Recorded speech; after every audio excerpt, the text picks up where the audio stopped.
Panel discussion is all about the GCC Triad, where we're going to talk about profit in the air, which is your attract, integrate, and retain. It's not just about your talent acquisition piece, but how do you even manage your talent in the first place? Your entire onboarding. How do you make it smooth, and how do you ensure that all your talent, that is, all your employees, are also engaged with you, not just for short term, but for long term success? And I think that's what the discussion will be all about. We'll also look at the key challenges that go into talent acquisition, integration, and more importantly, retention of growing global capability center. Industry leaders who will be joining us right now will be sharing their strategies. How do you attract top talent, foster that smooth onboarding experience, and keep them engaged for long-term success? So with that, let me go ahead and invite our panelists onto the stage. Ladies and gentlemen, we have with us the head of HR for GITC, AstraZeneca India. May I invite on stage Anuradha Kumar?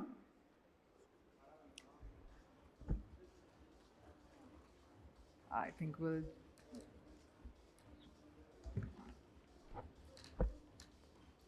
All right, so they are joining us on stage, so we can have the round of applause. So we have Anuradha Kumar. We also have the Global Head HR for GBS for DSM-Firmenich. We have Dinesh Kumar Murugesan. Joining next, we have the Chief Operating Officer for Anlage Infotech, Gaurav Chawla, as well as Dr. Rajesh Punayani, who's a VP for Tech, and he's from Kenvue GCC. And to moderate the session, we have Pintu Singh, who's a partner at Deloitte India.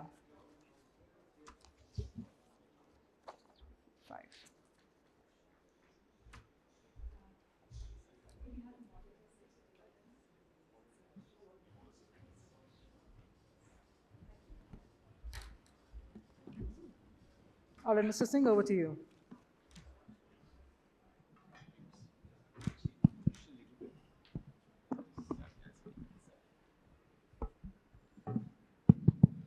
What a fantastic session. I think the turbocharge conversations in the first panel. I will some key takeaway just to build upon our conversations. We heard about GCC, what it started for merely cost arbitrage earlier. Now it's taking the center stage. And decisions are happening in India. And new name, thank you. Value Acceleration Center. No more GCC. And overall, as part of this entire theme, one thing which was very clear is talent, right? GCC cannot succeed without talent. And therefore, we all are here to talk about the three core, what we are talking about here, which is attract, integrate, and retain the talent. Obviously, I think we already heard about 2.5 million resources are working in GCCs, and the kind of growth what we are looking at in India, ma'am, it can be in Indore as well, it can be in any city, but we are talking about India, is going to be multifold. And I think we have heard diversified perspective on how GCCs are adding in India's growth, how all the GCC leaders and practitioners like us can contribute in building this. But I only say this is nation building exercise as well, because we are contributing to nation building. If you are looking at 5 trillion economy, GCC is one of the big contributor today, and it's going to increase in multifold. Yeah. With the context, I'll not take a chance to introduce every panel members by myself, but I'll just request them if you can introduce yourself in 1 minute, what exactly you do. Sure. I'll start with you, Rajesh. Good morning, everyone, and thanks ET Edge for having me on the floor here. So my name is Rajesh, and I manage the Kenvue GCC. Kenvue is the consumer goods organization. Came out last year from Johnson & Johnson as one of their vertical. We are wholly listed, independent entity, not a Johnson & Johnson anymore. And prior to Kenvue GCC, obviously I was associated with Wells Fargo, Dell, and a couple of other GCCs when I was in US. Predominantly in the infrastructure, operations, service management space from a core expertise. But yeah, let's have an engaging conversation on talent today. Thank you, Rajesh. Gaurav? Good morning, everyone. And thanks for having us here. It's a pleasure indeed to see all the bright and shiny faces on this great Hyderabad morning. Quick introduction. I have about 2.5 decades of experience in the industry. Worked in various companies before, but today I work as Chief Operating Officer of a company called Anlage Infotech, which is a GCC accelerator and an incubator. In the past, I've worked with companies like IBM, like TCS, ITC Infotech, worked across the globe and decided to come back home to India and been associated with the GCC industry for the last 12 to 15 years, both within GCC and outside as a partner. So thanks for having me. Thank you. Dinesh? Okay, thank you. Pintu, our organization is in the middle of a major merger that we are going. DSM and Firmenich has come together, and we are now called DSM-Firmenich. It's very difficult, first of all, for me to tell people what I do, and to say that in 1 minute is almost impossible. But I will try. So my name is Dinesh Murugesan, as you all know. I globally head the HR shared services for this company, which is GES HR, and I'm also the site lead for the GCC center that is based in Hyderabad. That's probably the reason I'm on the stage now.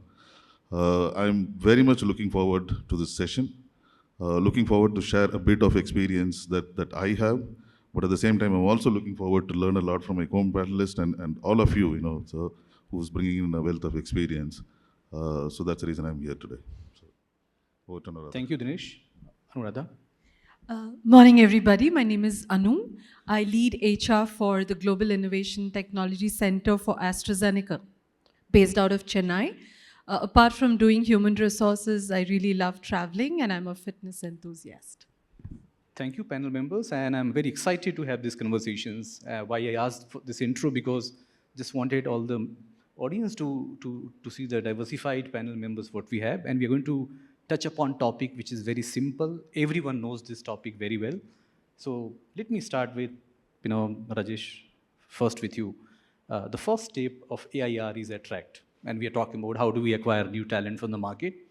We heard from our previous panel, we are operating in the same marketplace, and we are targeting same talent pool, and same talent pool where startups are also targeting and global companies are also targeting.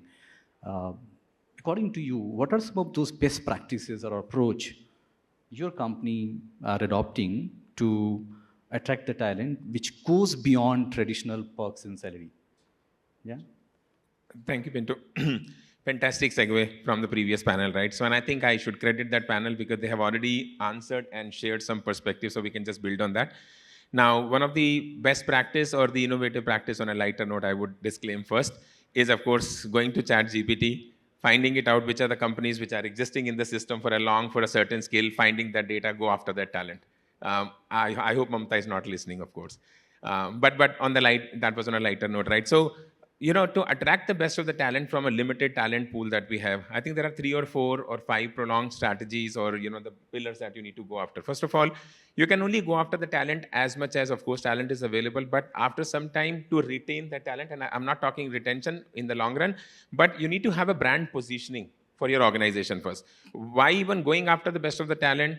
That talent will come to you unless, of course, they know what's in it for them and which organization, which mission, which purpose, which core value they are working on. So one of the best practice, of course, because I was the employee number 1 for the GCC when it started last year. So I had the opportunity to design that charter. I had the opportunity to, have a very measured approach in terms of what the charter mission statement and the whole purpose is going to be looking like. So that, we can obviously position ourselves so that rather than we pulling the talent actually pushes themselves to us because they also want to be part of their session. So can you, obviously for most of the people, Tylenols and Avenos and Neutrogenas of the world, some of the global brands, the whole tagline that we use, of course, was, the everyday care. It is important because it is something for the adults, it is something for the babies and for all genders and everything, right? So our brand positioning was, you come, we care. That is, of course, one of the tagline we use, obviously. Now, second most important thing was, what is your talent strategy in terms of who are you partnering with from sourcing the talent? Whether it's, you go with the senior leadership first and then build top to bottom, or you go with the, from a cost point of view, something which is very easy from the organization pyramid point of view, you go from the bottom. That strategy you need to build. In our strategy, what worked was, obviously, we went with the senior leader of the function first, data, analytics, cloud, build, engineering, information security, and then give them the charter to start building the organization, because then their referral network kicks in, then their past experience, then they know which are the people who can be part of the organization from a culture point of view. So that actually helped us. And number three, going out in the market and start branding yourself, from an authenticity and authentic point of view. What does it mean to be part of CanView? What is flexibility? What is actually is your HR practices? Not like the best which any and every GCC could be using it. What's the flavored part of that HR policy or the employee engagement policy that, they will be exposed to? And connection with the brand and connect. All those things will fail in case they don't connect, their purpose with the larger mission, how their work fits into the larger jigsaw puzzle. Those 3 or 4, obviously larger pillars that I created, that absolutely worked wonderful for us. For within 9 months, we have been, we have grown from 0 to 350 with a healthy pipeline of another 100, 150 people that are waiting to join over the period of next 2 to 3 months as well. So this is what I would say. And the most important thing is, tell the story with respect to who you are, what you care, and why should they come to work for you, at a messaging level and at the overall community engagement perspective as well. So these 2 or 3 things, obviously, which helped me build that mass in the first 6 to 9 months itself. Thank you, Rajesh. So one of the points which catch my attention is how to create authentic employer brand, right? And that brand which resonates with the candidates, obviously whoever are looking for the job. And more important, how do you ensure that you are living up to the expectations post-hiring? You are giving the same employer brand as part of employee experience. So if you can just touch upon that point, Rajesh. Yeah? Sure. So Pintu, when you talk about the authentic brand or the brand positioning, right? It is not just about going out in the social media, print media, start posting things about your organization. That is just one part of the branding. Now, first of all, I break it into 3, fundamentally 3 letters. TEA, T, obviously all of us like it, so obviously it's easy for us to remember. Transparency, engagement, and actual authenticity in your messaging from a branding point of view. Now, if I double click, there are 3 sort of pillars that I look at. How do you build the brand? One is, of course, know and build.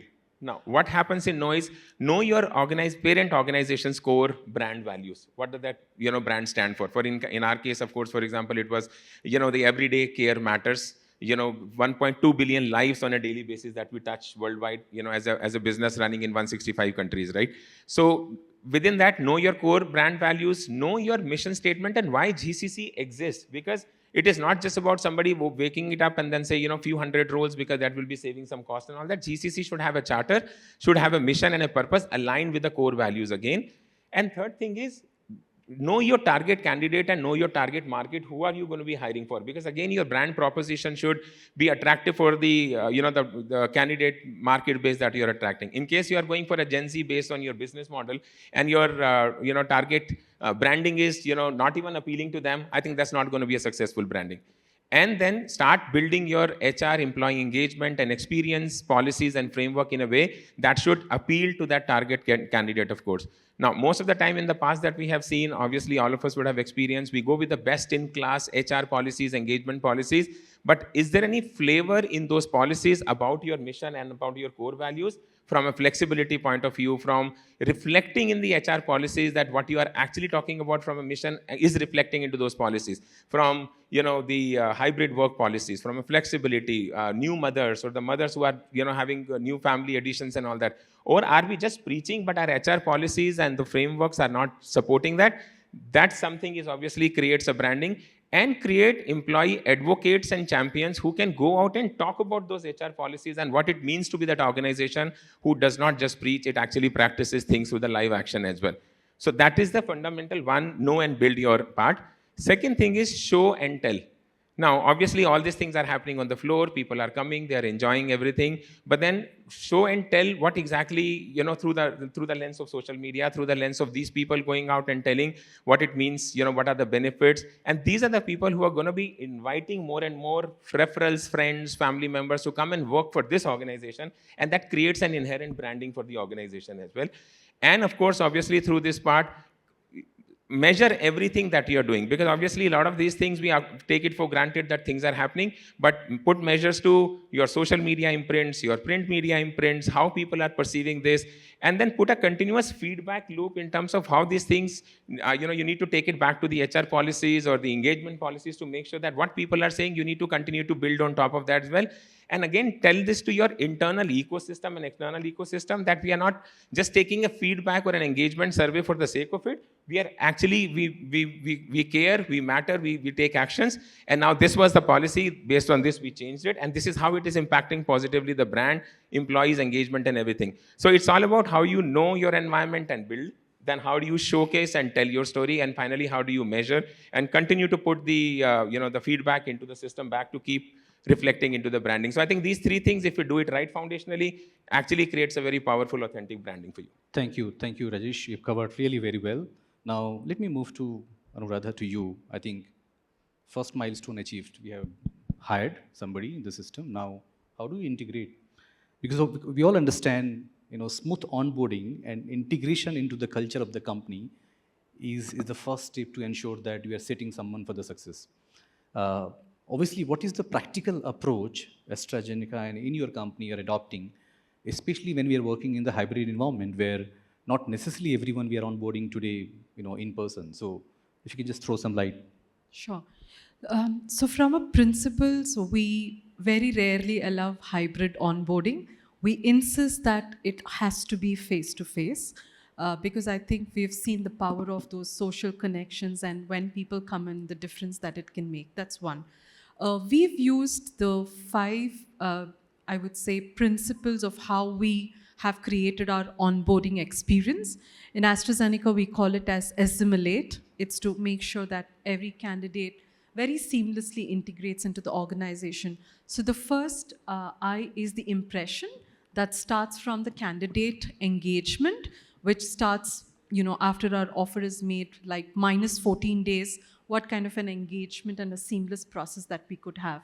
The second I is induction. So on the day of the induction, what are those high touch points that could help us make the right kind of onboarding experience, from mandating that a leader has to be there to, talk about the organization, the vision, the mission, the purpose, and right from structuring all of the important key elements that a new hire would need to know on day one. That's part of our induction. The third part is integration, which is the next 30 days, which means an employee kind of understands what's the organization policies, what does the team look like. We have the buddy program that helps the new hire kind of get integrated. The next I is the integration, which means how do they understand processes, the functional part of knowing their work.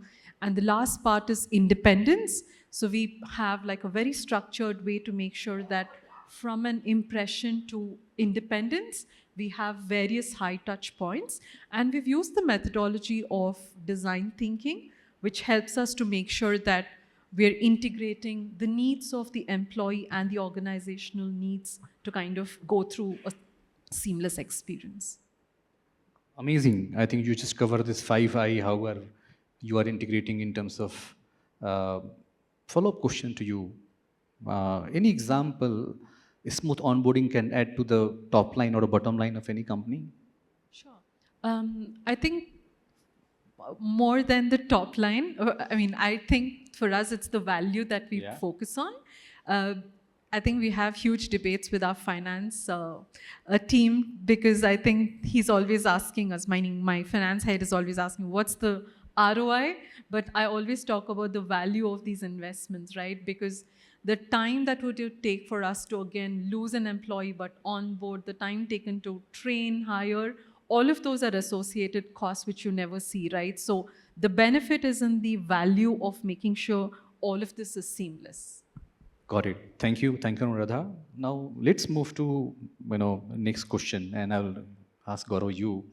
Obviously, I think we are sitting a lot of data. I think previous panel members said India generates 80% of data for AI or generative AI, and in our kind of business, and especially if I talk about HR as a function, those data can be very, very powerful in terms of taking the right decision. It can be as good as what is success rate of new joiners in that role? Can we identify early attrition trend by capturing some of those moments? Can you please elaborate any example, how this data-driven approach can help in terms of attracting and retaining the top talent as part of any GCC? Of course, very, very interesting topic, and one which is most tangible results can be created out of. So when you're looking at data, when you're looking at associated aspects of it, which is AI, everybody's talking about Gen AI. But here is a function which benefits directly, and you can see the quantifiable results of adopting data-based approach, data-driven approach, data-based would be a wrong term, and actually using AI in action. So the sort of results are clearly evident. Now, if you're looking at using data-driven platforms, analyzing data in the HR function, specifically with attracting talent and integrating them into the organization, there are a few elements to it, and I'll try to break it down into the various steps of the supply chain that make this well-oiled machine to come into place. To start with, I think the first thing one needs to look at, or a GCC needs to look at, is that how are you leveraging the data that you already have, and how are you leveraging the data that you create. So first step is to know what is the kind of talent base that you'll be requiring. So there are ways and means to use predictive analytics for arriving at the forecast that you need. What is the kind of skill sets you require, what numbers, where, and for that you use tools like predictive analytics to exactly be aware of when and where, what mix of people will be required. That's one aspect of applying data in action. The other more interesting one, the second one that I'd like to talk about, is when you're actually using AI in screening people, or you're actually using AI in assessing people. So that is really the crux of the equation. You need to hire the right quality of talent.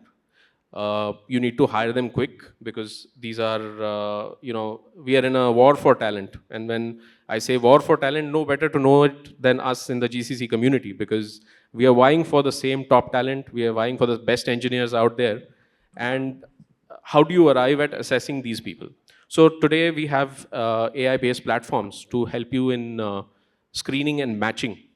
That's a great value addition in terms of being able to match 100 resumes that came to you, or 1,000 resumes that came to you for a role, and matching it with the JD using NLP to be able to equate between the two and said that these are the people that match the requirement. All that is done in an automated fashion. You don't need people spending time on that. But that's the easy part. Now, where it gets interesting is that if you are able to train your AI models to predict the extent of match, the scoring, how successful would this person be if he is brought on board? How well will he integrate with our culture? And these decisions are actually based on the data that you have captured as an organization and the training that you give to the AI models. Another interesting aspect of application of data is the actual assessment part of it. Now, today you have tools. Today you have AI-powered engines that allow you to assess candidates not just on their, the technical skills, not the Java skills like HackerRank, HackerEarth, and we use those a lot. We use platforms that are AI-enabled now. In fact, we've built our own AI-enabled platform internally for assessments. We call it Select 10x. We've been using it for our own needs, and it has served us beautifully. And now even we are offering it to our clients as well. What the platform really does is that it, over and above, let's say, judging a person on their test scores on skills, there is a psychometric element which allows you to forecast the cultural fit. Then there are elements of video in it. You do an analysis of how the person speaks on video. You transcribe that using NLP, and then you use plugins to kind of derive communication skills, grammar skills? Is he somebody you'd like to put in front of your customer or end user, global end user? Or is he somebody who's more tuned towards a back-end role? So all of those decisions can be driven by the platform using AI. But it's not just the platform itself. If you use this platform smartly, as in if you use it in your workflow, in your daily workflow, you can actually save up to 60% of the cycle time. Because if you're using video analysis, you can decide that out of these 10 profiles that I want to interview, I think these 4 are better matches because I had a quick look at a 30-second video and my platform has assessed. So you only interview those people first. You're straight away saving 60% of your cycle time. So that's something that's a very powerful application of AI and data-driven approach. There are others as well, and I'm sure everyone is using Thank you, Gaurav. I think I'll just move to Anuradha. The second, obviously, onboarding, attraction is done. Now, retention is the biggest challenge today, right? Especially there are new GCCs are coming. We are living in the competitive world. Anyone can offer more package. Obviously, so can you please share your experience? And we all understand retention can really help in terms of your reducing employees turnover, right? So overall, how AstraZeneca is using as part of your company? What are the approach or best practices you are using to retain your, especially high performance team members? So if you can just throw some light on that. Sure.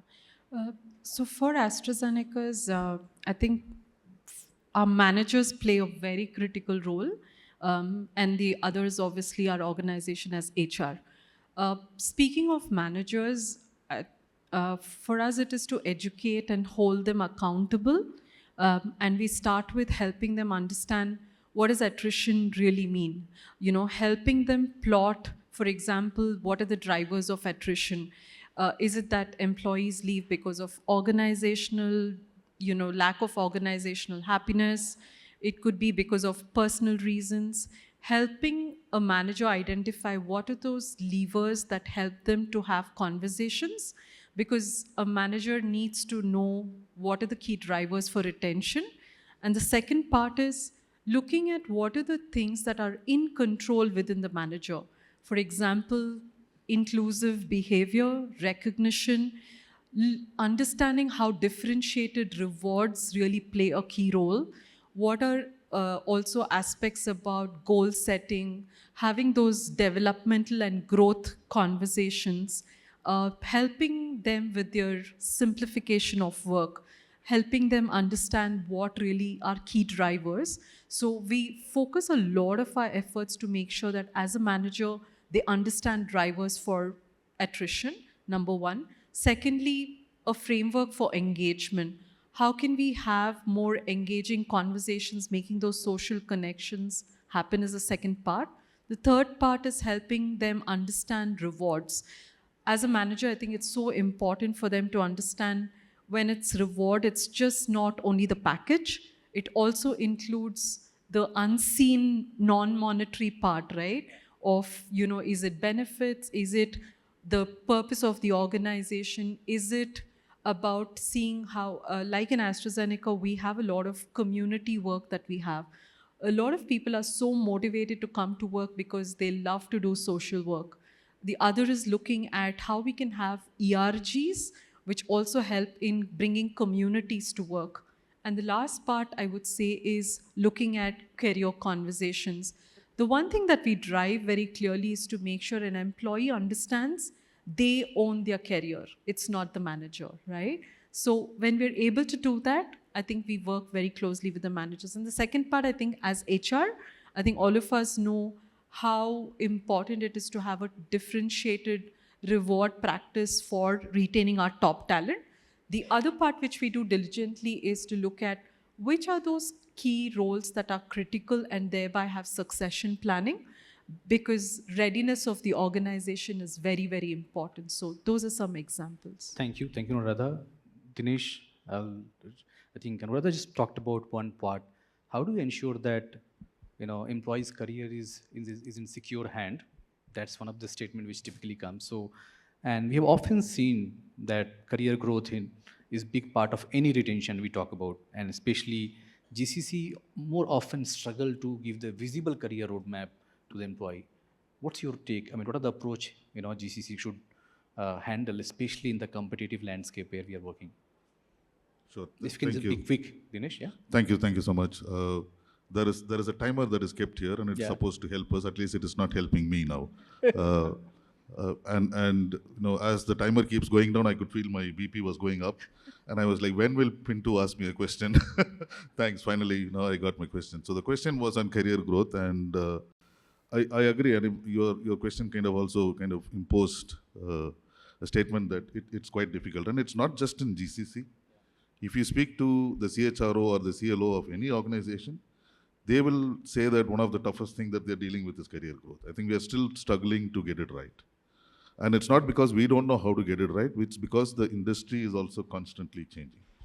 And now zooming in on GCC and looking at the industry that it belongs to, the GBS business, is very, very dynamic. It's growing at a much faster pace.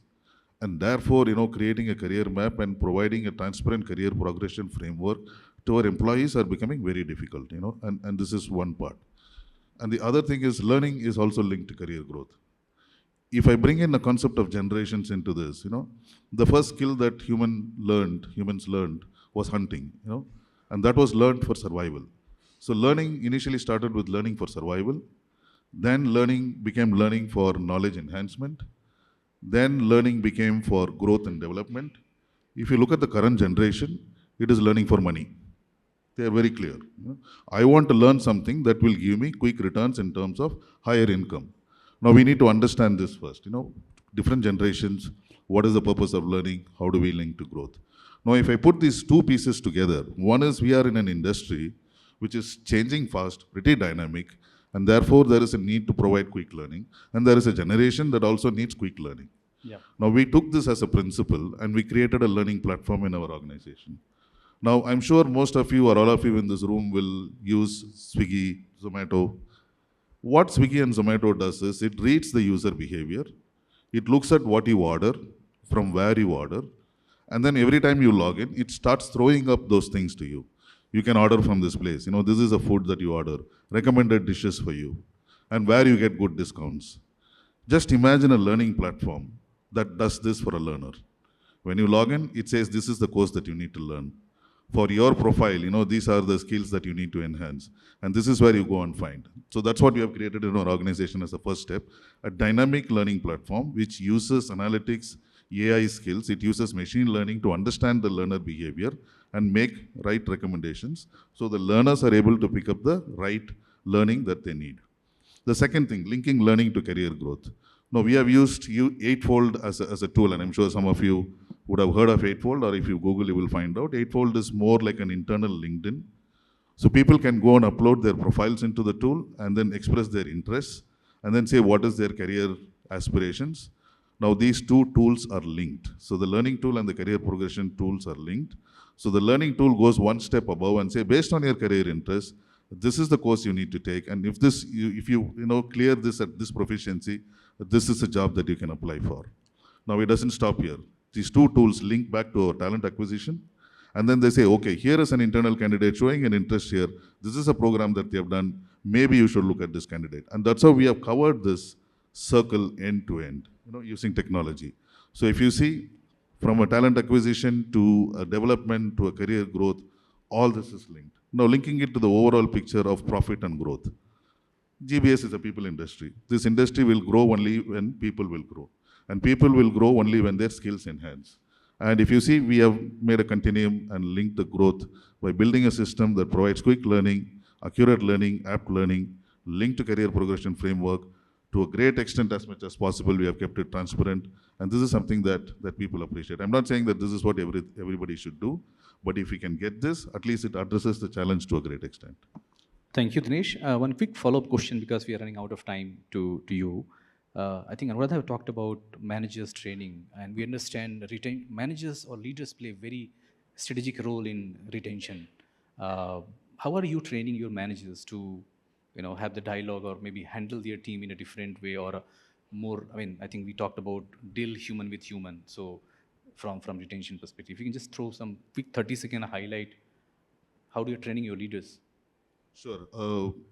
Leaders definitely have a big role to play here. And one thing that again we have understood, and most of you will agree with me, everything and anything that we use for attraction does not work for retention. It only helps people join the organization, but after they join the organization, their expectations change. Now, if you see, COVID is dead and it's gone. But the impact that COVID has created is not gone yet. We are still living in that impact.